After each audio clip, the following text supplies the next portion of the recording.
Hello, my name is Deidre Edwards, and I'm a Cleveland girl, born and raised, and really proud of that.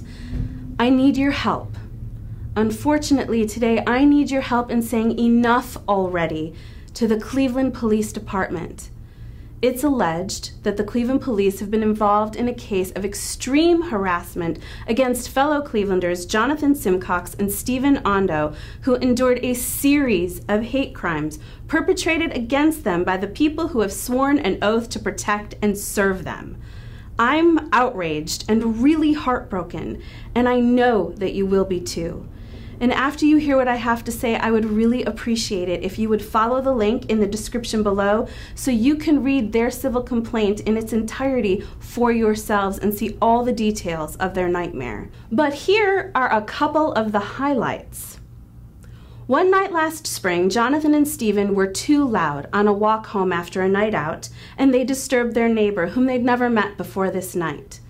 That neighbor, a Cleveland police officer, then set into motion a very scary chain of events that were calculated to intimidate, humiliate, do bodily harm to, falsely arrest, and incarcerate these two innocent men just because they're gay. Before that night was over, the neighbor police officer, who, by the way, never identified himself as a Cleveland police officer, shouted, "Shut up, you faggot, this is my block," to Jonathan, and physically assaulted both men.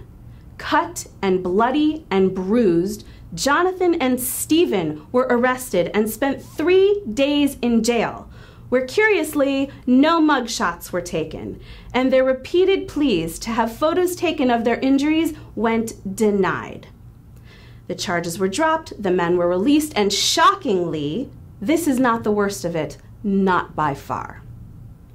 1 week later, a SWAT team violently awoke Jonathan and Stephen at 5:30 in the morning, dragging them from their home in their t-shirt and underwear because they'd been sleeping. The men were arrested and made to stand on their front yard in the cold Cleveland morning, where they were denied pants because, as a SWAT team member who's a peace officer said, "Faggots don't get to wear pants in jail." Everyone who came into contact with Jonathan and Stephen as they were thrown into a holding cell with other prisoners left them in their t-shirt, shoes, and underwear for at least an entire day, because apparently in Cleveland, faggots don't get to wear pants in jail. The boys went to trial on the charges of assaulting a police officer, where they were found not guilty on all charges. Why am I just hearing about this now? This happened last spring. 2 men do actually nothing wrong and get caught up in a nightmare that includes 2 arrests, multiple assaults, extreme humiliation, 2 times in jail, and a trial just because they're gay. How is this not the head story on the national news? Where is the public outcry? How many people did the guys come in contact with through their entire ordeal that did absolutely nothing to help them?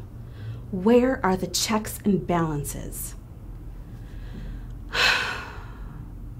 The Cleveland police need to answer for what they've done. It's long overdue for an example to be set. We need everyone to start speaking out loud.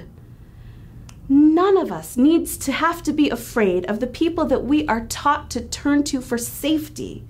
Not ever, but especially not now in 2012. And unfortunately, I don't know if you know, but I am aware that cases like this are not unique.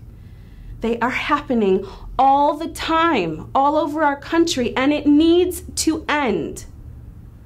Let's start with Stephen and Jonathan, yes? They deserve justice. It's enough already.